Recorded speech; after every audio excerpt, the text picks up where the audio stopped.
ดีต้อนรับสู่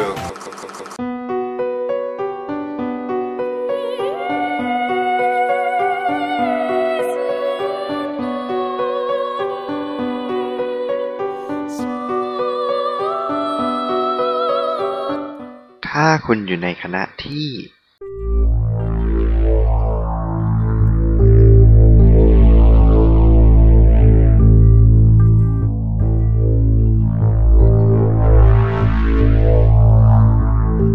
คุณจะทำอย่างไร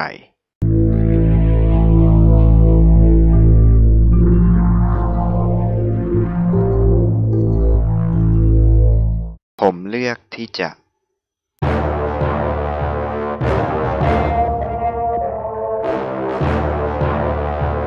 ในคณะที่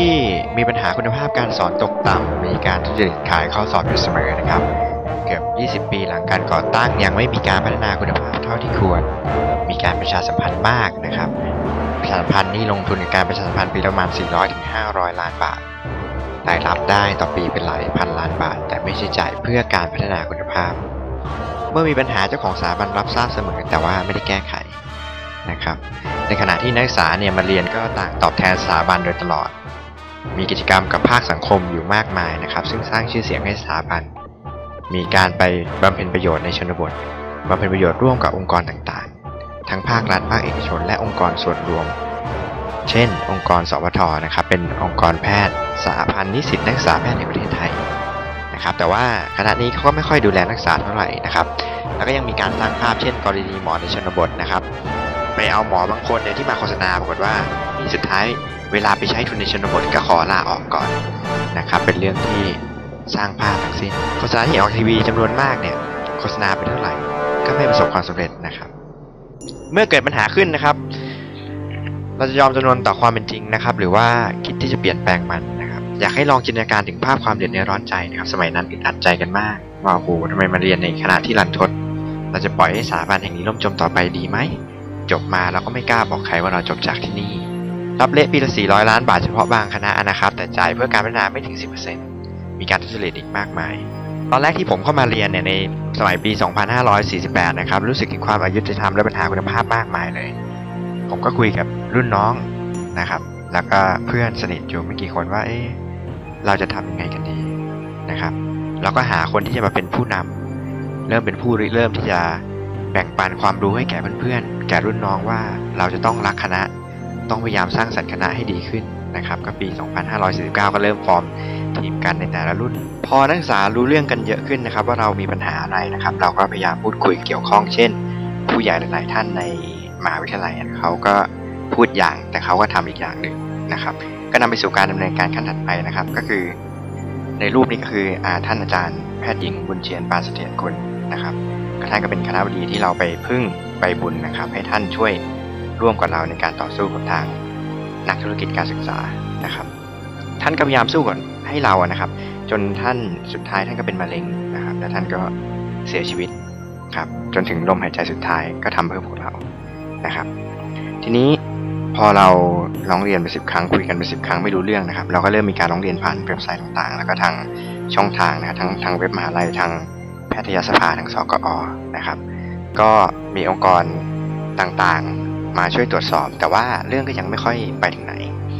นะครับเรารู้สึกว่าทำไมมหาวิทยาลัยไม่มีความจริงใจกับนักศึกษาเลยนะครับตอนนั้นเราเคยคิดว่า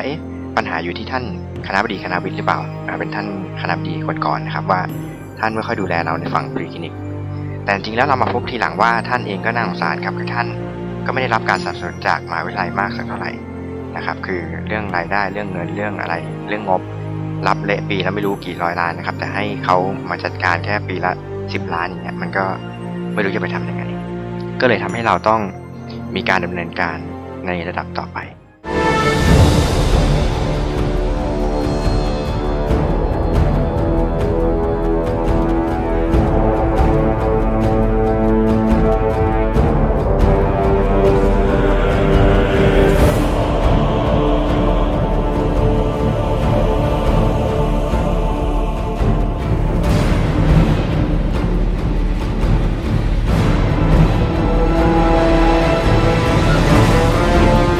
ค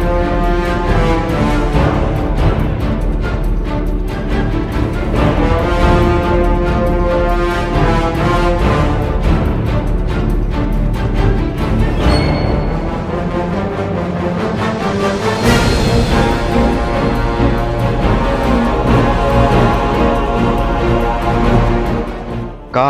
หลังจากเคลื่อนไหวในภาคแรกนะครับก็เราได้รับสัญญาจากเจ้าของมหาวิทยาลัยนะครับท่านก็เรียกเราไปคุย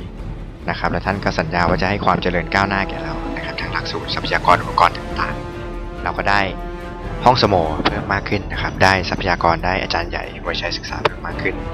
นะครับก็ได้มีการเซ็นอนุมัติงบประมาณรายจ่ายเพิ่มเติมนะครับจากที่ไม่เคยให้มาเป็น10 ปีนะครับก็ได้อะไรที่เพิ่มมากขึ้นนะครับจริงๆแล้วก็มีหลายเรื่องที่ไม่ค่อยได้พูดกันนะครับก็คือว่าสำหรับแกนนำนักศึกษาเนี่ยก็ค่อนข้างจะโดนโจมตีแล้วก็โดนทำไม่ดีไม่ร้าย ในทางลึกๆเยอะนะครับแต่ว่าเราก็ถือว่าเราทำเพื่อสถาบันนะครับไม่ว่าจะข่มขู่หรือว่าจะทำอะไรเราก็ไม่เป็นไรนะครับแล้วก็จริงๆแล้วเนี่ยภาคแรกเนี่ยพูดถึงภาคแรกมันก็ต้องมีต่อใช่ไหมครับภาค2ภาค3ภาคแรกจบปุ๊บภาค2จะเริ่มขึ้นเมื่ออาจารย์บุญเชียนเสียชีวิต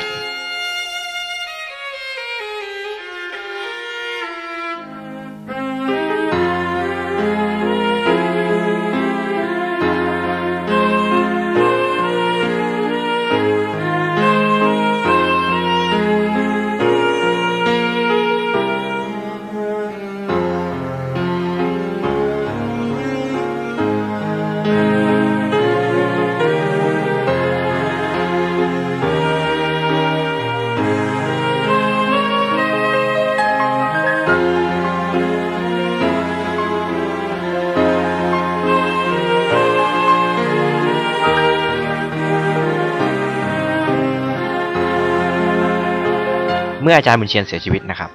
สิ่งที่เขาเคยสัญญาจะให้เรานะครับตึกที่กำลังก่อสร้างอยู่นะครับหลักสูตรอะไรต่างๆก็ชะงักหมดเลยนะครับเขาก็ไม่ทำอะไรต่อเลยนะครับก็เลยเกิดกระบวนการพูดคุยกันในหมู่พี่น้องเราอีกนะครับแล้วก็ได้กระทำสิ่ง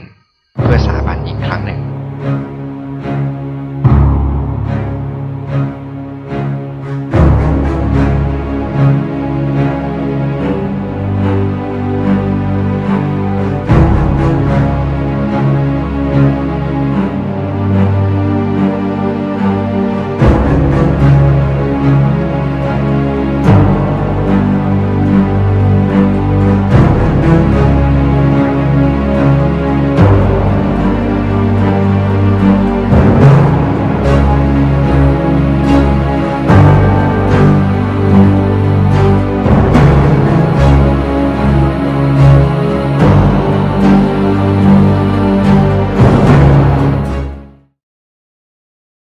เราจะ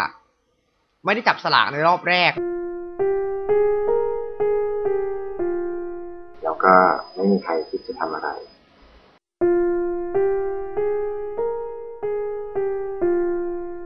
ถ้าเราจบไปแล้วเนี่ยเราจะไม่มีที่ไป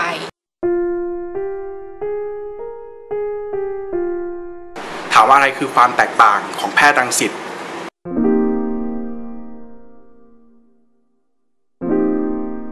สุดท้ายก็มีภาค3จนได้ครับ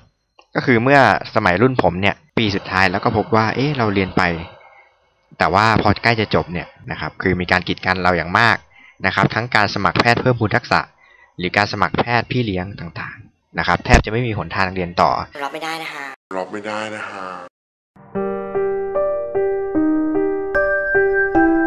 ก็อยากจะถามว่าทำไมเราถึงโดนกีดกันแล้วก็มีเหตุผลอะไรที่ไม่ให้เราไปจับฉลากรอบแรกมันเป็นมายังไงทำไมถึงต้องมีความแบบเหลื่อมล้ำกันอย่างเงี้ยเราอยากจะรู้เหตุผลเหมือนกันว่าที่ทำไมเราถึงไม่ได้จับฉลากในรอบแรกค่ะก็รู้สึกว่ามันไม่ค่อยยุติธรรมอะครับแล้วก็รู้สึกว่ามันดูแบ่งแยกเกินไปรู้สึกยังไงครับเสียใจครับเสียใจทำไมครับเสียใจเราเรียนกันมา6 ปีสอบแล้วก็สอบสรวด้วยกันทั้งประเทศทำไมต้องแบ่งแยกรัฐบาลเอกชนครับไม่เข้าใจจริงๆครับก็คือผมก็ไม่เข้าใจเพราะว่าเราก็สอบสรวด้วยกันเป็นยังไงครับในฐานะเด็กเรียนดีครับก็รู้สึกว่ามันเป็นสิ่งที่ไม่ยุติธรรมอะครับคือมันก็เหมือนการเป็นการดูถูกเราด้วยรู้สึกว่าไม่แฟร์ค่ะ ถ้าที่อื่นเขาสอบใบประกอบผ่านแล้วเขาก็ได้ใช้จับฉลากแต่คนที่สอบไม่ผ่านเขาได้จับในขณะที่เราก็สอบผ่านแล้วก็ไม่ได้จับคือเหมือนกับว่าอยากให้อธิบายเหตุผลที่มันเข้าท่าก่อนนี้ว่าทำไมรังสิตถึงไม่ได้จับแล้วทำไมแพทย์ที่อื่นได้จับแค่ว่าเป็นเพราะเป็นรัฐบาลหรือเป็นเพราะเอกชนมันไม่ make sense กับเรื่องนี้เสียไหมรู้สึกยังไงครับ รู้สึกว่ามันไม่ค่อยยุติธรรมอะครับก็คือเราก็เรียนแพทย์เหมือนกันอะไรอย่างเงี้ยเราจะเป็นของเอกชนแต่เราก็มีจิตใจที่อยากจะช่วยเหลือทุกคนเหมือนกันเงี้ยครับความเห็นอะไรวะ มีความเห็นยังไงครับถ้าเกิดรังสิตจะถูกตัดสิทธิ์จับฉลาก คือในฐานะที่ทุกคนเนี่ยมาเรียนแพทย์นะครับก็คิดว่าทุกคนต้องการเรียนต่อนะครับต้องการเรียนต่อเรสซิเดนต์แน่นอนเพราะฉะนั้นทุกคนต้องการออกไปใช้ทุนการที่มาตัดสิทธิ์จับฉลากแบบนี้มันหมายความว่าเท่ากับว่ามันก็เป็นการตัดอนาคตไปเลยนะครับ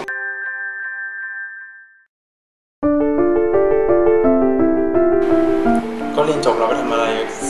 มีแนวทางที่จะไปทำทั้งเยอะทั้งแยะบางครั้งเราอาจจะมองไม่เห็นนะเป็นเด็กล้างจานไข่น้ำเต้าหู้อะไรอย่างเงี้ยไข่หมูปิ้งทำได้ตั้งเยอะแยะเรียนมา6 ปีก็เป็นอะไรที่ภาคภูมิใจมากที่ได้จบรังสิตเพราะว่าสู้กันมาตั้งแต่ปี1 ถึงปี 6เลยขึ้นตึกหาผู้ใหญ่อะไรกันอย่างนี้ก็ไม่ค่อยได้รับความเป็นธรรมเท่าไหร่ก็จริงๆสิ่งที่เราเรียกร้องเนี่ยมันก็คือเป็นความยุติธรรมกับเด็กที่เรียนรังสิตด้วยศักดิ์ศรีในการเรียนในการเป็นหมอเนี่ยเราก็คงจะเทียบเท่ากับสถาบันอื่นใช่ไหมทุกคนก็ต้องสอบใบประกอบเหมือนกันคราวนี้ถ้าเกิดว่าเรา accept ว่าใบประกอบของเราเนี่ยเป็นสิ่งที่ qualify ว่าคนนี้ได้มาตรฐานทางการแพทย์เราควรจะ accept ได้ว่าแพทย์ที่จบจากเอกชนก็มีมาตรฐานในการรักษาที่เท่ากับแพทย์ที่จบที่อื่นก็เรียกว่าน้องๆเราจริงๆเนี่ยก็ตั้งใจเรียนขึ้นทุกปีแล้วก็ความสามารถเนี่ยก็เรียกว่าพัฒนาขึ้นทุกปีก็จะต้องมองด้วยว่าจริงๆแล้วเนี่ยแพทย์รังสิตเองเนี่ยที่จบไปเราทำประโยชน์ให้กับบ้านเมืองเนี่ยมากขนาดไหนอาจจะมีส่วนน้อยบ้างแหละที่ความประพฤติอาจจะไม่ดีแต่ว่าในภาพรวมเนี่ยต้องให้ผู้ใหญ่ในบ้านเมืองหรือว่าคนที่เคยทำงานร่วมกันเนี่ยลองคุยกันดูเราก็แสดงให้เขาเห็นว่าเรามีคุณภาพ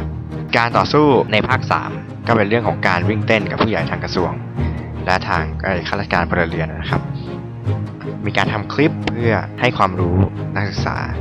แล้วก็สามารถกดดันผู้ใหญ่ด้วยก็เป็นความสำเร็จแต่ว่าเราไม่สามารถไปเปลี่ยนใจพวกนักธุรกิจการศึกษาได้การที่เขาจะรับเส้นเยอะๆเราไป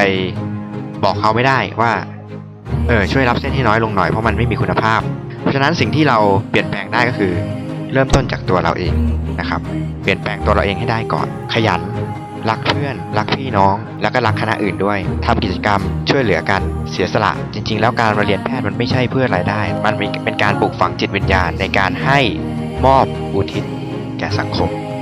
แล้วก็สิ่งที่เล่าเนี่ยไม่ได้มีจุดมุ่งหมายจะโจมตีหรือว่าใส่ร้ายใครค่อนข้างเป็นเรื่องของความเป็นจริงทั้งสิ้นนะครับคือไม่ว่าเราจะอยู่ที่ไหนก็ตามนะครับไม่ได้มีที่ไหนที่จะเลิศหรูเพอร์เฟกต์ตั้งแต่แรกและท่ามกลางการกีดกันทางสังคมนะครับก็จะกีดกันผู้น้อยหรือผู้ที่มาทีหลังวิสัยทัศน์ที่ควรเป็นในปัจจุบันคือเราจะทำอย่างไรที่จะสามารถจับมือกับทุกภาคส่วนทุกวิชาชีพและทำวงการแพทย์ไทยให้มันเจริญไปได้ไกลนะ